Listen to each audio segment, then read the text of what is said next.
etimologi, mak berasal dari bahasa Yunani yaitu pedagogis yang artinya membimbing. Dalam KBBI juga dibahas tentang pendidikan yang merupakan proses mengubah sikap dan tingkah laku.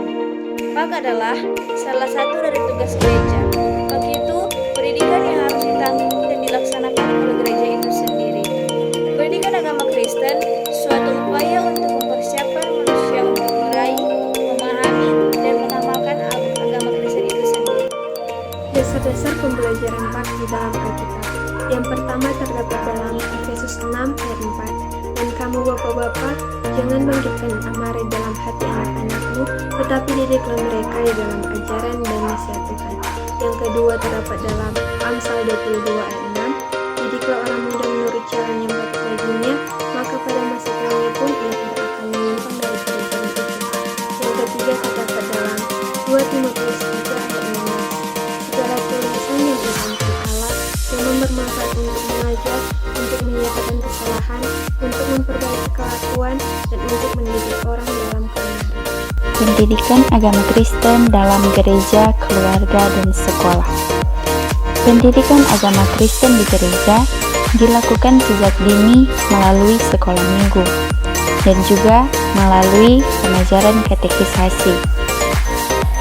Selanjutnya, pendidikan agama Kristen dalam keluarga dilakukan melalui peran orang tua yang mendidik anak-anaknya untuk dapat memahami tentang Alkitab dan pengajaran Yesus sehingga mampu melakukan kehendaknya.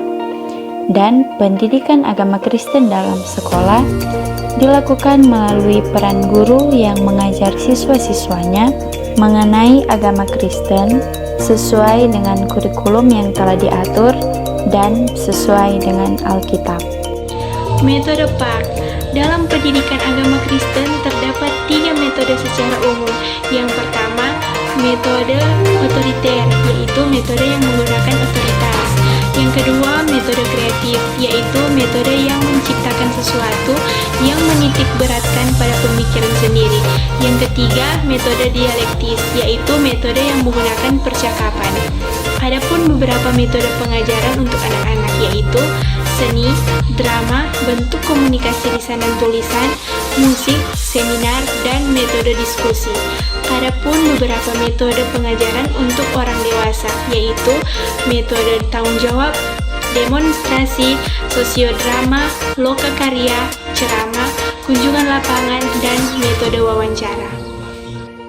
Evaluasi dalam pendidikan agama Kristen menurut Mussel dan Winkel berpendapat bahwa kegiatan evaluasi itu dimaksudkan untuk mengukur sampai di mana kegiatan proses belajar mengajar yang dilakukan oleh seseorang itu memperoleh hasil. Jadi, evaluasi PAK di sini dimaksud adalah suatu kegiatan untuk mengukur sampai di mana pendidikan agama Kristen itu mencapai tujuan. Penerapan pendidikan agama Kristen dapat dilakukan melalui sosialisasi Kristen dan pendidikan agama Kristen. Dengan kata lain, kita menjadi Kristen bersama-sama untuk bersama-sama membangun iman Kristen. Dari gereja, pendidikan agama Kristen dilakukan melalui sekolah minggu dan katekisasi. Pendidikan tersebut menurun ke dalam pengaruh keluarga dan masyarakat sekitar. Melalui pendidikan agama Kristen, kita memahami bagaimana untuk menjadi garam dan terang dunia. Bagaimana cara kita untuk memberi dampak lewat tingkah laku dan perbuatan kita, agar menjadi nyata bahwa Tuhan hadir dan menyertai kehidupan kita.